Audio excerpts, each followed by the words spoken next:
आधी रात का टाइम था। जियाउटियान बिस्तर पर लेटा हुआ था, जबकि एम्प्रेस सीधी बैठकर मेडिटेशन कर रही थी।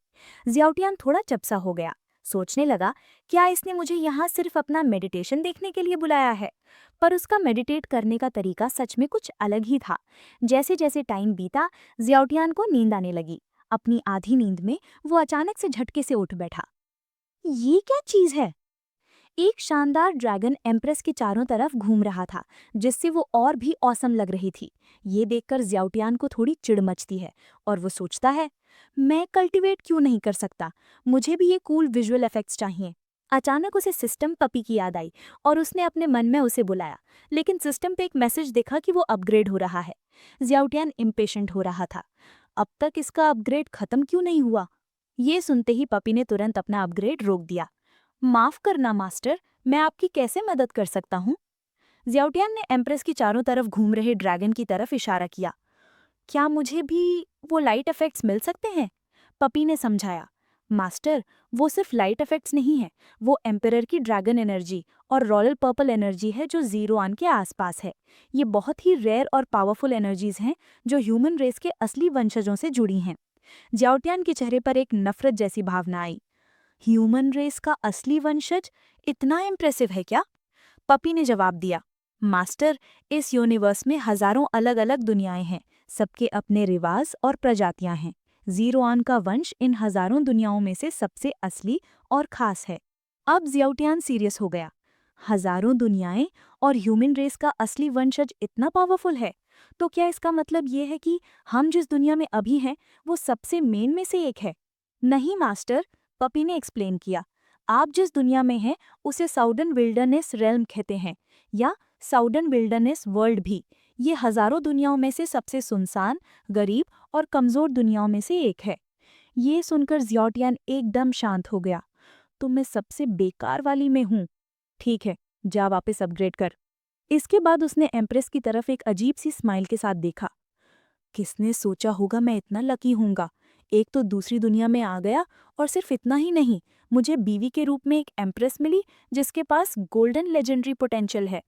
जैसे ही जियाउटियान एम्प्रेस में खोया हुआ था, उसने अचानक अपनी आंखें खोली और जियाउटियान की तरफ देखा। घबराकर जियाउटियान तुरंत मुड़ गया। उसका चेहरा लाल हो गया और वो हकलाते हुए बोला, मैं तो बस देख रहा था, कुछ कर नहीं रहा था। उसकी रिएक्शन देखकर एम्प्रेस को प्यार से हंसी आ गई। फिर एम्प्रेस ने अपना मेडिटेशन खत्म किया। अपने छोटे से हाथ के इशारे से लाइट्स डिम हो गई और कमरे में हल्का अंधेरा छा गया। चलो अब आराम करते हैं, उसने कहते हुए लेट गई। जियाउटियान बस हाँ में सर हिला सका और चुपचाप उसके पीछे लेट गया।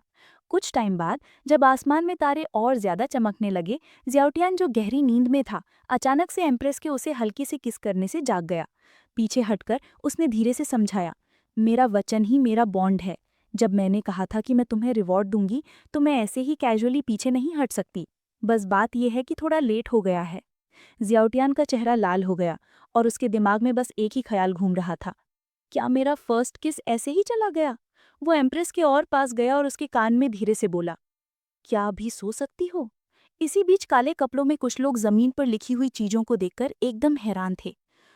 ब्लैक सोल हॉल और ब्लड क्लाउड टावर बस ऐसे ही बिना किसी निशान के गायब हो गए। एल्डर वुहा ने नफरत से देखा। बाइचिंग हैंड सच में यूजलेस है, इतना छोटा सा मामला भी संभाल नहीं सका। ये सुनते ही उसके साथ के दो काले कपड़े वाले आदमी तुरंत नाखुश हो गए। वुहा, हम सब एक ही कश्ती में सवार हैं। बाइचिंग हैंड मर गया है, अब उसके बारे में बुरा बोलने का क्या फायदा, खासकर जब वो किंग ऑफ हेल जैसे पावरफुल इंसान से लड़ते हुए मरा। वो एक मर्द की तरह मरा।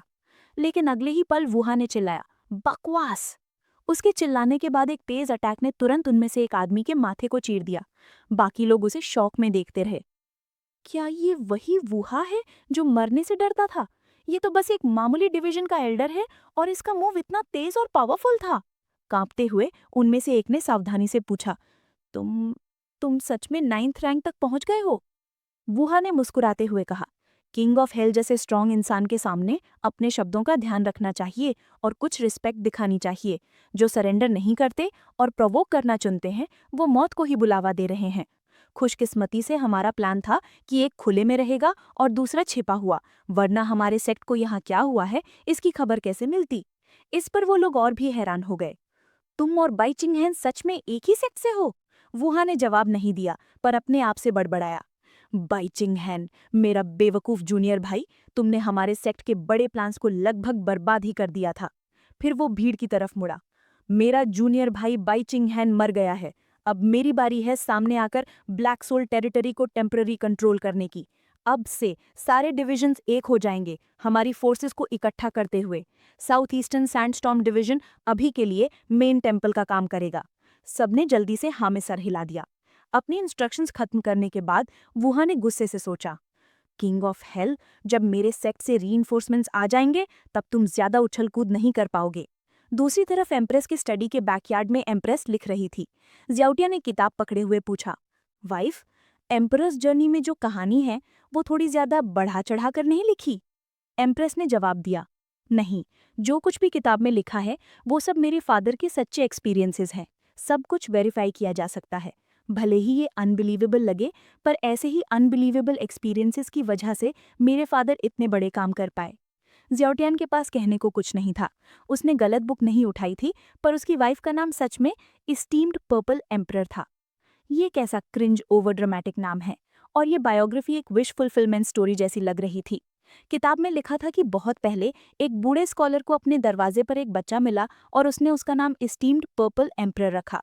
लेकिन इस्टीम्ड पर्पल एम्परर बचपन से ही दूसरों से अलग था। उसके सपनों में ड्रैगन के दहाड़ने की आवाजें आती थी। बदकिस्मती से जब 5 साल की उम्र में उसका टेस्ट हुआ तो उसका टैलेंट बहुत कम माना गया। उस समय उसे लोगों से बहुत नफरत और मजाक सहना पड़ा।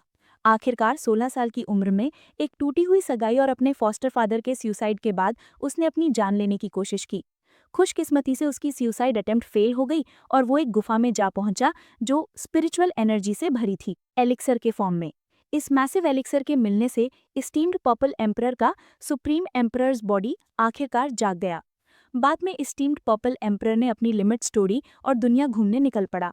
वो अपने साथियों से मिला और धीरे धीरे अपना नाम बनाया। लेकिन वो जीनियस लड़की जिसने उसकी सगाई तोड़ी थी और एक प्रमोटेड काउंटी मैजिस्ट्रेट का बेटा स्टीम्ड पर्पल एम्परर को इतनी सक्सेसफुल लाइफ जीते हुए नहीं देख सकते थे। तो इसलिए वो उसके लिए बार बार प्रॉब्लम्स क्रिएट करने लगे, यहाँ तक कि उसके घर पर उसे मारने की भी कोशिश करने लगे। अपने आप को बचाने के लिए एस्टीम्ड पर्पल एम्परर के पास काउंटी मैजिस्ट्रेट के बेटे को मारने के अलावा कोई चारा नहीं था। उसे क्या पता था कि ये बेटा असल में उस टाइम के प्राइम मिनिस्टर का नाजायज बच्चा था। अपने इस छोटे बेटे को अपनी असली बीवी से बचाने के लिए प्राइम मिनिस्टर ने उसे सीक्रेटली अपने स्टूडेंट काउंटी मैजिस्ट्रेट के पास रखवाया था। अब जब बच्चा मार दिया गया, एस्टीम्ड पर्पल एम्परर ने एक पावरफुल आदमी को गुस्सा दिला दिया था और उसे असैसिनेशन अटेम्प्ट्स का सामना करते हुए भागना पड़ा। आखिर में जब उसे पता चला कि उसके होम टाउन में उसके सभी दोस्त और परिवार प्राइम मिनिस्टर द्वारा मार दिए गए हैं, एस्टीम्ड पर्पल एम्परर गुस्से से भर गया। उसने काउंटी मैजिस्ट्रेट को मार दिया, हथियार उठाए और एक रिबेलियन शुरू कर दिया। कुछ साल बाद, सिर्फ 20 साल की उम्र में, उसने ग्रेट फ्लेम नेशन की स्थापना की और वो महान सम्राट बना जिसके बारे में उसके फॉस्टर फादर, बूढ़े स्कॉलर ने हमेशा विश्वास किया था। ये पढ़कर जियोटियन इम्प्रेस हुए बिना नहीं रह सका। क्या शानदार फादर इन लॉ है, बिल्कुल एक नॉवल के मेन कैरेक्टर की तरह। भले ही कहानी बहुत थ्रिलिंग और रीजनेबल लग रही थी, उसे कुछ अजीब सा लग रहा था। उसे चिंता में देखकर एम्प्रेस ने पूछा, क्या सोच रहे हो, तुम परेशान लग रहे हो? जियोटियान ने फिर धीरे धीरे समझाया, तुम्हारे फादर को उस गुफा में एक एक्स्ट्रॉर्डिनरी एनकाउंटर हुआ जिससे उनका पोटेंशियल जाग गया। वो 4 डायरेक्शंस एकेडमी में पढ़ना चाहते थे, पर उनके पास अंदर जाने का कोई रास्ता नहीं था। उस समय काउंटी मैजिस्ट्रेट का कज़न वहाँ था और उसने तुम्हारे फादर को प्रोवोक किया। वो लड़े और उनकी लड़ाई ने अकेडमी के ट्यूटर का ध्यान खींच लिया, जिसने फिर तुम्हारे फादर को एडमिट कर लिया। एम्प्रेस ने सर हिलाया। हाँ, ये मेरे फादर की मुश्किलों भरी जिंदगी में से एक फॉर्चुनेट ट्विस्ट था। योर मैजेस्टी, क्या आपको ये अजीब नहीं लगता? जियोटियान ने कंटिन्यू किया। अगर आप एस्टीम्ड पर्पल एम्परर की कहानी को एक अलग पर्सपेक्टिव से देखें तो उनकी लाइफ की एक्सपीरियंसेस में कुछ गड़बड़ लगती है। ये सुनकर एम्प्रेस अचानक अपना सर घुमाकर बोली, तुम्हारा क्या मतलब है? मेरे इन्फ्रेंस के हिसाब से जब एस्टीम्ड पर्पल एम्परर पहली बार अकेडमी में गए, उनके पास रिसोर्सेज न के बराबर थे, लेकिन एडमिशन के थोड़े ही टाइम बाद उन्हें मैजिस्ट्रेट के बेटे के कज़न ने प्रोवोक किया। उन्होंने ड्यूएल से कई स्पिरिट स्टोन्स और एलिक्सिर जीते। वो प्रोडिजियस लड़की जिसने सगाई तोड़ी थी, उसने खुद एक चैलेंज शुरू किया। वो तुम्हारे फादर से हार गई, जिससे उन्हें बहुत सारे एकेडमिक क्रेडिट्स मिले, जो एकेडमी में अलग अलग रिसोर्सेज के लिए एक्सचेंज किए जा सकते थे। कोइंसिडेंटली तुम्हारे फादर के पास उस समय कोई सूटेबल स्पिरिचुअल आर्टिफैक्ट नहीं था, इसलिए ये एकेडमिक क्रेडिट्स बिल्कुल सही टाइम पर मिले। बाद में जब तुम्हारे फादर फोर डायरेक्शंस एकेडमी से निकले और तुम्हारी माँ के साथ दुनिया घूम रहे थे, काउंटी मैजिस्ट्रेट के बेटे ने सीक्रेटली अपने बायोलॉजिकल फादर प्राइम मिनिस्टर की पावर यूज करके उन पर एम्बुश करवाया। तुम्हारे फादर ने न सिर्फ काउंटी मैजिस्ट्रेट के बेटे को मारा, बल्कि उन सबको जो उन्हें मारने की कोशिश कर रहे थे, जिससे उन्होंने बहुत सारे रिसोर्सेज इकट्ठे किए। जब उन्होंने लू काउंटी में रिबेलियन शुरू किया तो प्राइम मिनिस्टर गुस्सा हो गया और उन्हें दबाने के लिए फौज भेजी। हर बार जब तुम्हारे फादर इंपीरियल आर्मी से टकराए, उन्होंने बहुत सारे मिलिट्री सप्लाईज और प्रोविजंस कैप्चर किए, जिससे उनका टेरिटरी बढ़ता गया। आखिर में जब प्राइम मिनिस्टर की आर्मी के साथ प्रिंस खुद लीड कर रहा था, तुम्हारे फादर प्राइम मिनिस्टर के फोर ग्रेट वाजरास के साथ एक स्टैंड स्टिल पर लड़े। उन्होंने बैटलफील्ड पर ही ब्रेक थ्रू किया, पहले चारों ग्रेट वाजरास को मारा, फिर प्राइम मिनिस्टर का सर काट दिया, इस लंबी दुश्मनी को खत्म करते हुए। एम्प्रेस ध्यान से सुनती रही जब जियोटियान ने कंटिन्यू किया, क्या आपको ये अजीब नहीं लगता कि हर मोड़ पर तुम्हारे फादर को बिल्कुल वही रिसोर्सेज मिल जाते थे जिनकी उन्हें ज़रूरत होती थी, जैसे कि कोई अनजान शक्ति उनके लिए सब कुछ अरेंज कर रही हो? ये सुनकर एम्प्रेस ने अचानक लिखना बंद करके जियोटियान ही तरफ मुड़कर पूछा, तुम श्योर हो कि तुम एस्टीम्ड पर्पल एम्परर की बायोग्राफी ही पढ़ रहे हो? जियोटियान अभी भी स्केप्टिकल लग रहा था और बोला, अगर आप वो सारे इमोशनल टेक्स्ट हटा दे जो दिखाते हैं कि आपके फादर की लाइफ कितनी मिजरेबल थी, और सिर्फ आउटकम्स और गेन्स को देखें, तो सिचुएशन बहुत इंटरेस्टिंग हो जाती है। ये ग्रेट हान का प्राइम मिनिस्टर सीधे अपने चारों ग्रेट वाजरास को शुरू से ही भेजकर इशू सॉल्व कर सकता था, लेकिन उसने उल्टा एक्सपीरियंस, इक्विपमेंट, पैसा, टेरिटरी और सप्लाईज भेजना जारी रखा। एंड में तो उसने अपनी जान तक दे दी, जिससे आपके फादर का फेम पीक पर पहुंच गया। जितना एम्प्रेस सुनती गई उतनी वो हैरान होती गई। उसने जल्दी से अपना ब्रश नीचे रखा, जियोटियान के पास गई और किताब पकड़कर पन्ने पलटने लगी। सच में कंटेंट वैसा ही था जैसा जियोटियान के बताया था। एम्प्रेस को इतना वर्कड अप देखकर जियोटियान ने उसे कंफर्ट करने की कोशिश की, मुझे नहीं पता कि ये सच में इतना कोइंसिडेंटल है या किसी ट्विस्टेड सेंस ऑफ ह्यूमर वाले इंसान ने सब कुछ मैनिपुलेट किया है। एक बूढ़े स्कॉलर जो स्टोरी बुक्स लिखता था के द्वारा अडॉप्ट किए जाने के बाद आपके फादर ने एक स्टोरी बुक प्रोटैगनिस्ट जैसी लाइफ जी। इस ख्याल से एम्प्रेस अलर्ट हो गई। क्या मेरे फादर की लेजेंडरी लाइफ सच में किसी ने मैनिपुलेट की थी?